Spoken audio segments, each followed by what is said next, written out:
অনুশীলনী 10.2ত কৈছে কি চোৱা প্ৰথমটোত কৈছে এটা বিন্দু কিউৰ পৰা এটা বৃত্তৰ স্পৰ্শকডালৰ দৈৰ্ঘ্য 24 সেন্টিমিটাৰ আৰু কেন্দ্ৰৰ পৰা কিউৰ দূৰত্ব 25 সেন্টিমিটাৰ বৃত্তটোৰ ব্যাসাৰ্ধ কিমান উলিয়াবলৈ কৈছে এইটো কেনেকৈ কৰিবা চোৱা তোমালোকে এইটো হৈছে বৃত্তটো এইটো হৈছে ও কেন্দ্ৰ বৃত্ত এতিয়া আমি প্ৰথম আঁকি ল'ম কি ও আমি ব্যাসাৰ্ধ এটা আঁকি লৈছোঁ ও টি বুলি আঁকি লৈছোঁ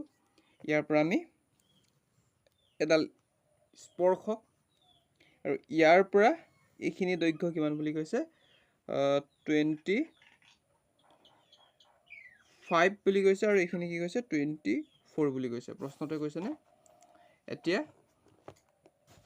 এইখিনি কৈছে কিউৰ পৰা দূৰত্ব 25 সেন্টিমিটাৰ আৰু স্পৰ্শকডালৰ দৈৰ্ঘ্য কিমান বুলি কৈছে 24 সেন্টিমিটাৰ এতিয়া আমি ইয়াৰ পৰা কি পালোঁ চোৱা এতিয়া প্ৰথম আমি কি পালোঁ এতিয়া 25 আৰু 24 এইটো যেটা MCQ উলিয়াবলৈ হ'লে সহজতে কৰিবা এতিয়া কি আছে এতিয়া আমি ও টি উলিয়াব লাগে মানে আমি এডাল কি হৈছে কি লম্বা এতিয়া পাইথাগোৰাছৰ থিওৰাম আমি ব্যৱহাৰ কৰিম এতিয়া পাইথাগোৰাছৰ থিওৰামৰ মতে কি হ'ব এতিয়া এডোখৰ আমি কিউ ধৰিলোঁ এতিয়া কিউ ও স্কোয়াৰ ইকুৱেল ও T square plus O Q t square এতিয়া ইয়াৰ পৰা আমাক উলিয়াব কৈছে কি আমাক উলিয়াব কৈছে ও টি এতিয়া ও টি স্কোয়াৰটো ইফালে থৈ দিলোঁ ইফালে গ'ল কি q o square minus q t square হ'ব এইখিনি থাকি গ'ল এতিয়া ও টি ইকুৱেল কি থাকিব ৰুট অভাৰ থাকিলে q o square minus q t square থাকিলে এতিয়া তোমালোকে ও টিটো পাই যাবা মানখিনি বহাই দিলে ইয়াত আছে 25 স্কোয়াৰ প্লাছ 24 স্কোয়াৰ এতিয়া আমি এটা কথা জানো যে কি 25 স্কোয়াৰ ইকুৱেল কি হয় 625 মাইনাছ 24 স্কোয়াৰ 576 ও টি ইকুৱেল এতিয়া আমি কিমান পামগে এইটো যদি আমি বিয়োগ কৰি কিমান পাম 49 পাম 49 পালোঁ এতিয়া ও টি ইকুৱেল কিমান হ'বগে 7 সেন্টিমিটাৰ এতিয়া আমাৰ অপশ্যন কোনটো শুদ্ধ হ'ব অপশ্যন এটোৱে শুদ্ধ হ'ব এতিয়া 2 নম্বৰটো কেনেকৈ কৰে চোৱা 2 নম্বৰটোত চিত্ৰ দি দিছে চিত্ৰ 10.11ত যদি ও কেন্দ্ৰযুক্ত এটা বৃত্তৰ টি পি আৰু টি কিউ দুডাল স্পৰ্শক যাতে এংগুল পি অ' কিউ সমান 110 ডিগ্ৰী মানে 110 ডিগ্ৰী তেন্তে এংগুল পি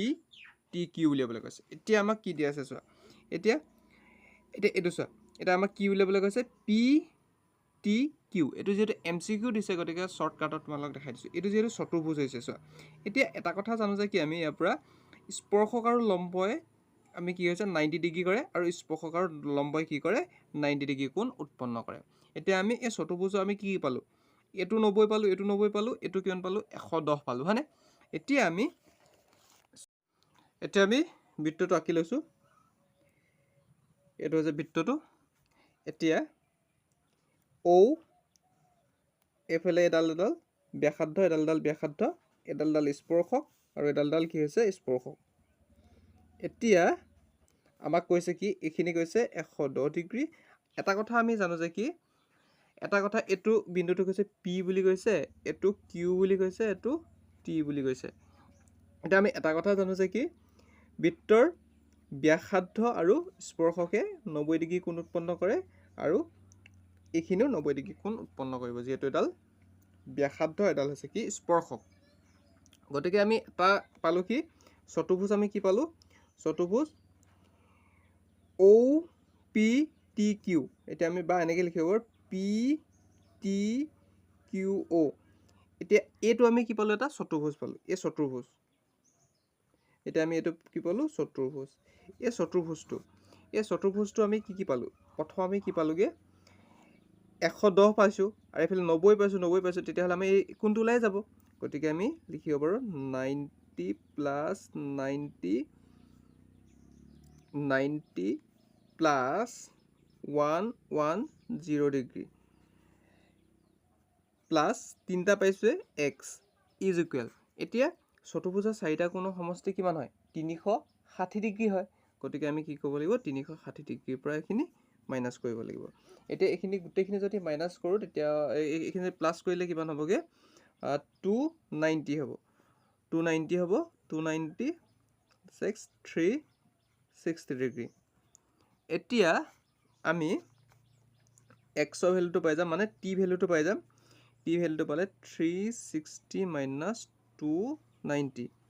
এতিয়া এক্স ইজুকেল মানে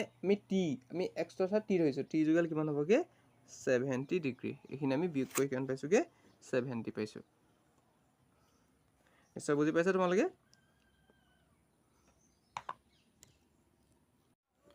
তিনি নম্বৰটো কৈছে যদি এটা বিন্দু পিৰ পৰা ঔ কেন্দ্ৰযুক্ত এটা বৃত্তৰ পি এ আৰু পি বি স্পৰ্শকেইডালে পৰস্পৰৰ 80 ডিগ্ৰী কোণত হালি থাকে তেন্তে এংগুল পি অ' এ উলিয়াব কৈছে পি অ' এ কিমান হ'ব এইটো কেনেকৈ উলিয়াম চোৱা এইটোৱে হ'ল ঔ কেন্দ্ৰীয় বৃত্ত খালি বৃত্তটো তোমালোকে ধুনীয়াকৈ আঁকিবা জ্যামিতিৰ সহায়ে এতিয়া চোৱা তোমালোকে এইটো ঔ বিন্দু এতিয়া এডাল কি আছে ব্যাসাৰ্ধ এতিয়া অ' এ আৰু অ' বি এতিয়া ইয়াত আমি এডাল স্পৰ্শক আঁকিম ইফালে এডাল আমি কি আঁকিম স্পৰ্শক আঁকিম